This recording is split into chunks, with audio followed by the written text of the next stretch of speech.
affecting your liver, your kidney, and all that, because these drugs can affect, they have their own contraindication, and it is always written in the pack. If you notice those, they are pack. But though in very tiny, it is deliberate, so that you will have fatigue reading those contraindications. And they are there. They will tell you what will happen to you when you consume such drugs. So, nga effective. You start using higher dose, and then you have different kinds of collateral damage to the system where you now need to recover again. Just because you ate egg and yam, or you ate bread and egg. So also for broilers. Broilers, they dose them well. And no farmer near to death in the market, because those birds are dying off. So they quickly want to sell it off. So they dose them with chemicals and quickly take them to the market. And so there's no regulations. And that is why organic system is very crucial. Because in this chaos of trying to maximize profits, and no government regulation telling us how to go about regulating those special interests that can affect our health. Nobody is telling us about it. In fact, we are more hungry that we just need to take any food that we see. But over there, they know. That's why they started all this certification, NICEAD, because they want to understand where their food comes from and what the farmer does to the plant or to the crop or the livestock. They want to understand it. They want to evaluate it because they know. And so they have. If you fail their certification processes, they withdraw their license from you. You cannot put your logo on your products. They are very, very strict about it. It's not coincidence. It's because they want that, and they have polluted it. They know the pollution that they have caused in the system. So our organic systems are very high, very, very high, and it becomes a repetitive process. So also for cattle and ram, they do it. They inject them a lot with chemicals.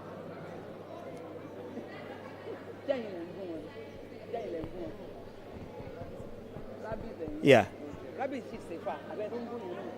No, rabbits, if you are able to understand the leaves that they consume, you may not need any form of medication for them. If you know when to introduce those leaves to them and they consume it, no need for medication. Once you master it in rabbit farming. So, and our diets have so much changed that we are now eating or having the same cuisines like the white. So we begin to expose ourselves even more. In those days, we don't just eat chicken. We rear them for special occasions. For Christmas, Easter, and all those. That is what we do. That is, if you want, rice is occasionally. In fact, those times the rice we eat, we used to pick stones from them. Among someone. So it's always troubling to do. So most families we don't want to even eat rice because the wala is too much. But now we can lay our hands into those things, and those rices are polished. There are so many combinations of different problems that they put in our table as food. The rice are polished. In fact, those rice you are consuming, there are almost zero nutrients in them. Believe me. There is a particular market where they sell rice germ. When they remove the polished part of it, it is more expensive than the normal rice. So that's why you see it. Oh, this rice is very white. That is not the color of rice. It is polished. The real ingredient in it has been removed. They use it in producing medicine and all those things. Taken from rice polishing. And then you now put chicken that is tainted with antibiotics on it. And then we no longer eat whole food again. We begin to eat foods that are not even worthy for animals. In fact, the best of our food we begin to give to animals. Soya beans and maize. Animals eat them more than we do now. And that is why it is very expensive. Those animals, now those feeds and all that, because we compete with the same food. And now our diets have now changed. We now have lots of meat in our food, and the meat is structured in such a way that it has to do with chicken, goat meat, and cow meat. And then we top it with spaghetti, Indomie. Those are the things that are very rampant among everybody. Those are not food. We've forgotten about mushrooms, we've forgotten about snails, we've forgotten about so many things. Snails are now more expensive than they used to be. In fact, it is now more dangerous to even... Now, these are what happens just within ourselves. It becomes even more dangerous when you begin to import those poultry products. It's even more dangerous. The longer or the farther the food you are to consume gets to you, the higher the chances of contamination in different forms. The contamination will come from either preservation. For instance, in those days, they used to sell chicken, frozen chicken. They bring them from Benin Republic. It is cheaper than normal chicken, even when it traveled a very long distance to reach here. How do you think it is like that? GMO. We systematically consume GMO in the system because this frozen food comes from either Argentina or Brazil. Yes. So, and Argentina and Brazil, they will use wheat, they will use maize, they will use soya beans, and they are the highest producer of GMO outside the United States. So it is cheaper to produce those beds there.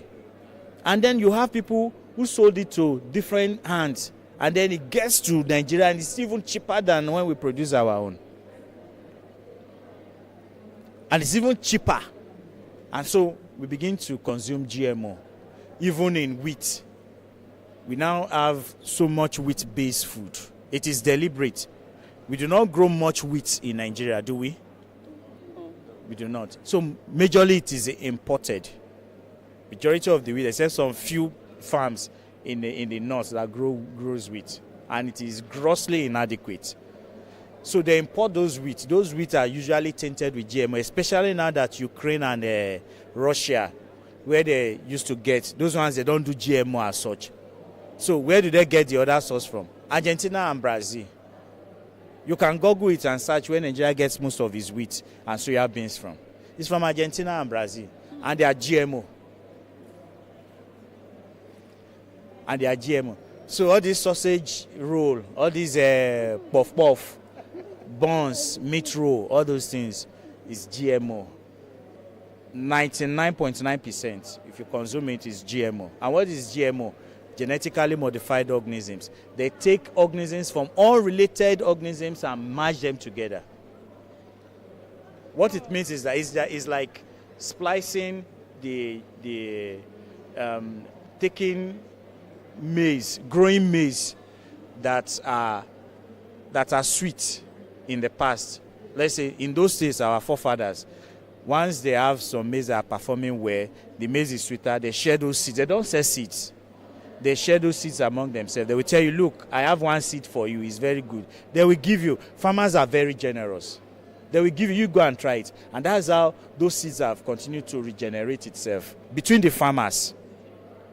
But what they now do is, okay, we have a certain disease that is affecting this crop. This disease, let's say armyworm, fall armyworm. They eat the leaves. They stay inside the corn of the maize. They finish everything. They now look for a kind of disease that can affect those fall armyworm. So we have like BT. They call it Bacillus thuringiensis. It's a kind of disease. It's organic. Once you spray it on the plant, most of the worms, the larvae of those animals, it brings a kind of diseases. It kills them off. And then you can harvest your plant, because those worms are the most ferocious pest in farming. Not even the flies, the adult ones, the baby ones are, because they consume almost 3 times their body weight. So imagine you having like 500 on your plant, on one plant. They will finish it in no time. So what they now do is they now take genes from that disease, a BT, the gene of those BT. They now merge it with the gene of the maize or tomatoes, specifically tomatoes. They did that for tomatoes. They now merge it with the tomatoes, and they grow with the tomatoes. So what they want is, they don't want you to spray chemicals on the leaves, but they want the plant itself to retain strain of some of the prohibiting materials they can use against those pests, so that when those pests consume such plants, they just die automatically. Do you understand? Yeah. Now, so they bring from unrelated source from bacteria into plants. Now, the tomatoes is tainted with the BT, because you are consuming it. Whatever you give to the plant will retain for you. Whatever you put in the soil, the plant, they are screeners for whatever nutrient they love to store. They will screen the soil and store it for you. If you put chemicals in the soil, it will store it and keep for you. When you harvest it, you are eating part of the chemicals. So they use fertilizer, they use herbicides, they use fungicides, different chemicals. The conventional farmers, before he's finished with his produce to reach the market, you will have those at least 4 or 5 times. Different chemicals on those plants. And no matter what you give them, they will retain it for you. So if you are eating cucumber now, you are not just only eating cucumber. You are eating chemicals along. You are eating pesticides, you are eating fungicides, you are different things. Then they do it in salad. Then they have these chicken shreds. So you have antibiotics, chicken shreds. In your chicken shreds, it looks palatable. But believe me, they even put some creams. What is in there in those creams? Go and check those creams you use in salads. Read them. There are some food codes on them. Yes. Why do they want to inform you that there's chemical in the food? And they want to give you, and they now put a code you don't understand. Hello. They want to give you food, and they put so many chemicals. Okay, let's look at, for instance, these energy drinks that you drink. Do you know there are over 200 chemicals in that drink? Over 200 chemicals of different mix. Is on the can. It's on the can. But it's so tiny, you need it. It's on it. It's so tiny, you cannot even see it. And they are not, it's energy drink, fruit drinks. No. It's chemical. It's chemical. It so stimulates the brain in such a way that you understand. So all this combined, topping it up with antibiotics, believe me, in no time the body will start giving up. That's why you start having different kinds of diseases. You start having diabetics, you start having high blood pressure from just simple food. From just simple food. In fact, the next generation is, I pity those, because we still have some little information from the past. We have ideas from the past. We know that we need to start consuming our local food. We all know it now. But this new generation, if it is not Indomie, it is not something else. Shawarma, pizza. See, sausage is carcinogenic. Sausage is carcinogenic. You can Google it. Cancer and sausage. Just Google it. It's there. Everybody knows about it. Sausage, yes. So if it is a must, you must eat shawarma. You can tell them, I don't want sausage. You can prepare it at home. Yes. And you can prepare more of vegetables. So it is time you see, farming is the most unregulated industry. If a farmer fails to get results on his chemicals, on using chemicals, do you know the next thing it does? It doubles the dose. Yes, sir. If pest comes and it's not working, he will not inform anybody. He will go and double the dose first until the pests start building resistance on it. We've lived in a life of convenience to the extent that we deliver our safety to different sets of instruments that can destroy us. Different instruments. And some of those instruments are in the hands of conventional farmers. I have a client. He does poultry business. He cannot consume his own breads. He cannot. He will tell you, sir, I cannot consume my own chicken. He knows what they give to them. He knows. So, and if you are doing a business that you cannot consume, you know the number of people you've destroyed. And so these are the major problems that we have in the system. So we come with different methods that we use. We have products. We have products that we use to grow them effectively. So you don't have to depend on chemicals. You see,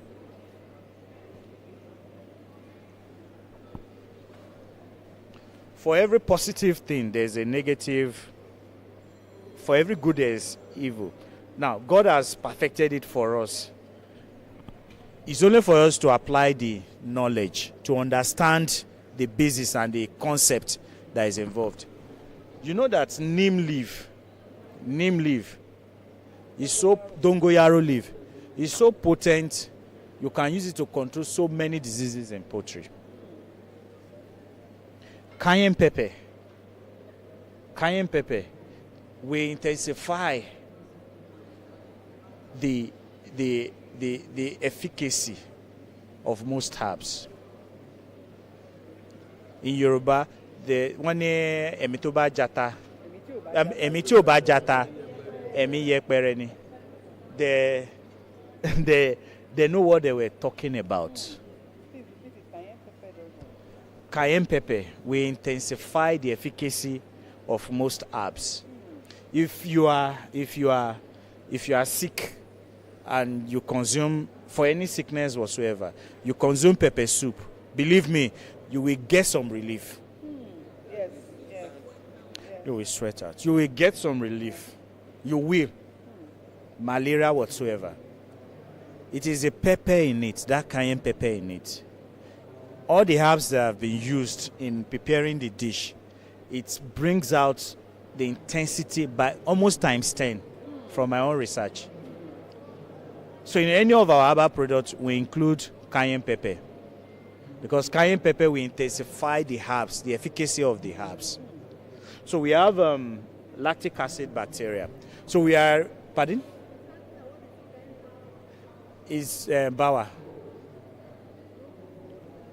Bawa pepper. Shombo. Shombo.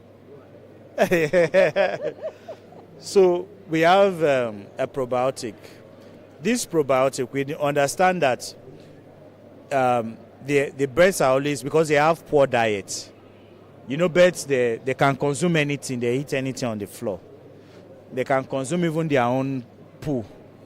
So they have poor diet. So we come up with a probiotic, a lactic acid bacteria. This lactic acid bacteria is an antagonistic bacteria. It doesn't allow any other bacteria to thrive. It's usually found in milk. So we culture it, and so we package it in this form.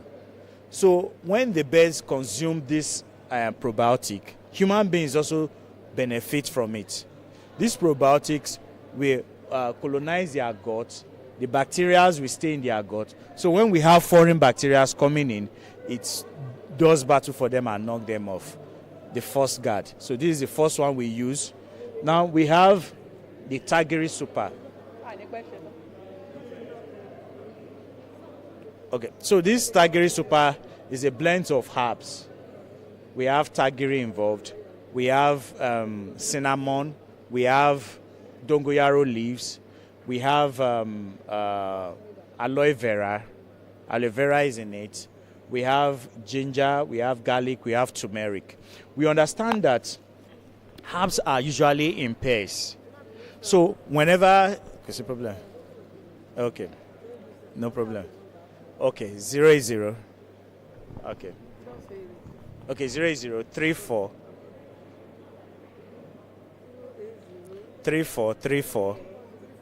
Yeah. 2637. Ben. So we have the Tagri Super where you have the herbs. These are bioactive herbs that we combine. Yeah, it's a pleasure. Yeah. All right. Yeah, in the same vehicle. Okay. 003434 263 3434 37. Yeah. For them. So on la fin tọ́jú wọn láti bẹ̀rẹ̀. Instead of low chemicals, instead of using vaccination, using gamboro, using all those antibiotics, from start to finish, it's an alternative and it's highly effective. It's not hell. You came from Ibadan. I came from Ibadan. Are you going back to it? It's another session. Another thing that we do. Another thing we're doing. No, they said you wanted to eat. No, they are going. No, when I came, I just said that you don't have in 30 minutes that you people are eating. You have to wait. If he is going to catch his train. You said they want to eat. No, When we came here, they will give us now. I like. The same chemical again. You do poultry. Okay. Okay. I was saying there's no recording. What those things are There's a recording, Abby. We're recording. There's recording. Okay. This is going to tell you about some of the side effects. So we have products that you can use effectively to mitigate against those diseases that will affect them. Usually, they have like 3 diseases. Yes, poultry we are discussing. No, not general news. Poultry specifically, because we are more exposed to that meat than right now. So the herbs, we have 6 of them. The first 3 we use for 14 days, and then another 3 we use to finish there. You don't get any immunization. You don't need immunization. You don't need to dose them with any chemicals. Just these herbs.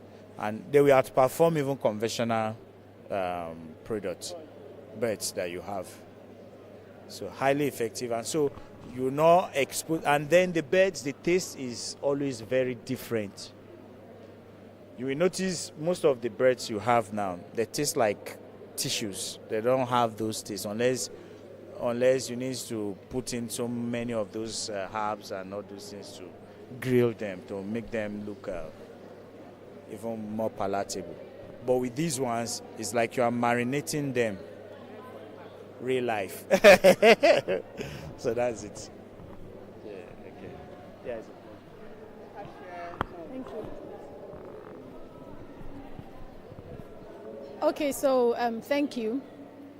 When it comes to antibiotics, people really don't know how bad the situation is because the awareness on it is so low.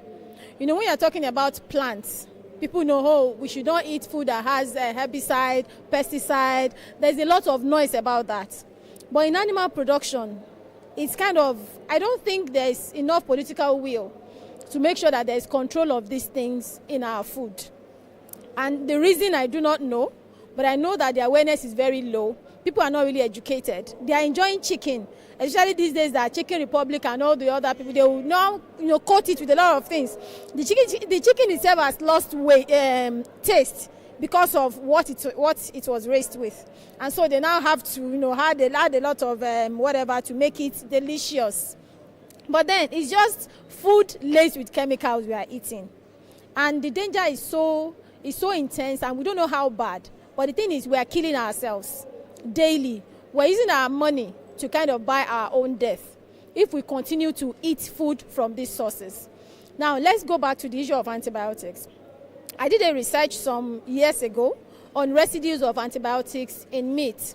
I sampled beef, chicken, goat meat, and the ram meat, 4 different types of meat. Just wanting to know the levels of antibiotics in this, the different types of meat. When I started, I wasn't scared as when I finished because I just wanted to know. And I decided not to choose a regular antibiotic. I decided to go for the critically important antibiotics. They call some antibiotics critically important because when the regular antibiotics fail, these are the ones. They are like the lifesavers. So, and there were rumors that these things were being used in poultry as well. So I wanted to know if it was true. That was the essence of my research. And so I chose a class of antibiotic that is called fluoroquinolones. They are your ciprofloxacin. If you take ciprofloxacin tablets, that's a fluoroquinolone. Enrofloxacin, there are many, but they usually end with flaxin and saxin and all. There are many brands. So I tested for 3. I tested for ciprofloxacin, norfloxacin, enrofloxacin. In the meat that we eat every day, the levels in them you would not believe. The residual limit that is permitted is 100 microgram per milligram in a combination of 2 of those antibiotics. Guess the levels we were finding. We found things as high as 500 in something that a combination of 2 should be 100 micrograms. We found 500, and in some cases we found 2,000. Yes. Wow. So the result, it was the lower ones that brought the result. The result will have to be your mean. That's what brought it to around 347, thereabout, 100 plus and all of that. There was no category of poultry that we checked that did not have high levels of antibiotics in them. Whether it's local chicken, freshly slaughtered, or the one that you buy in the cold room, or the one that is imported into the country. But it was more in the imported ones. And the local ones too. Because our farmers have to make profit. And what they do is that they give them these antibiotics from day one. Because when poultry falls sick, they lose body weight, the performance is low, it will affect your yield, it will affect your... So you don't want to... No, some people do it as well. They give birth to their babies and they start giving them Bomoro and all this, my pikin. There are so many drugs. They say so that they will be strong, they will not fall sick. So every day, because the farmer doesn't want to lose at all, they give them these antibiotics every single day. Every single day, these poultry consume antibiotics in their feed or in their water. Now, there's intentional feeding and there's unintentional feeding. Intentional is, okay, I'm giving them the antibiotics in their water every day, or I'm giving them in their feed every day. So it's now my decision whether I want to observe withdrawal period or not. But there is also unintentional feeding, because some feed producers add antibiotics to their feed to boost growth. So you will discover that when you are buying feed from XYZ, your chickens will grow faster than when you buy from ABC. But they will not label it. There's no regulation. There's no regulation. So you keep going to XYZ to buy his feed. You say, their feed is good for my birds. My birds grow faster when I buy from them. And so they have a lot of customers. So you don't even know that antibiotic is in it. So what withdrawal period are you observing? You don't even know you are feeding them. So that is the danger that we are exposed to every single day. And then everybody has this crave for white meat now. They say white meat is healthier, so you want to go for it. But then it's healthier, but is it safe? And then the danger with this critically important antimicrobial, I might say, okay, stop that one, we'll give you another one. These are the ones that they give you to save your life. These are the same ones that farmers are now abusing on daily basis. And these are the same ones that the bacteria inside you are getting resistant to. Because they are getting minute quantities every day. And you know what does not kill you will make you stronger. So every day they are getting stronger. I sent a letter to their office and said they should give me a rebate on the cost of the analysis. But then they came back and said, no, do it for free because we need these results. The only clause was that I had to go to Anambra because their Lagos laboratory was filled up. So I had to go to Agulu in Anambra State. I was there for 3 days. This is what I found. Dr. Ori then was like, what? No wonder. So all the drugs that people are claiming are not working. It's not like the drugs are not effective, but they can't work because the bacteria that is inside our population is already resistant to those drugs. So when they got the result, he called a press conference. There was a press conference that was done, and that was when the ban on poultry importation became fierce. We went to Abuja for press conference. We went to Kwara State. We were going to different parts of the country. We collaborated with Poultry Association of Nigeria just to make sure that people heard. But you know what? It died down somehow. So there's no political will. As if nothing happened. There's no political will to push it. And then when something like that happens, you just know that it's not in the interest of some people. Because it's not like they don't know. These fluoroquinolones, like if people have cancer patients, fluoroquinolone does not target cancer cells. But it targets what we call opportunistic infections. There are some infections that attack people when their immune system has been compromised. They will just, all those terrible bacteria, they will just come. And the doctors that are treating them, they need to take care of these bacteria, you understand, so that the patient, but then the bacteria is already resistant to the fluoroquinolone, and that is the last one. That may be the last one that can be used for that particular organism. But we have abused it. And so people are dying needless deaths, not necessarily of cancer, but of opportunistic infections from bacteria that is already resistant to the antibiotic you are using. So that was what made NAFDAC to be interested. That we are saying people should register their products and all of that. We are insisting that products should have standard. But then it's not working because of what we are doing among ourselves. So people need to be aware of these things. I think the going forward, what we need to be talking of is what are the solutions? What should we do? People like Mr. Saka are promoting raising poultry with natural products. I've taken I think 2 or 3 of his courses without even meeting him, because as soon as I see things like that, I just want to know. I want to make better choices for my family, and haven't seen it firsthand. Haven't seen what is. I stopped eating regular. I just stopped. It's not compulsory. My children know it's not compulsory for us to eat meat. It's not compulsory to eat poultry. If I can't get from my source, we don't eat. Exactly. I became scared. Like, this is life-threatening. So if we're going to ensure that our food is safe, it is either you grow your own food, at least the ones that you can grow. And the ones that you can grow good enough, they are the ones that we consume, on a daily basis. Your second option is to know your farmer. Know who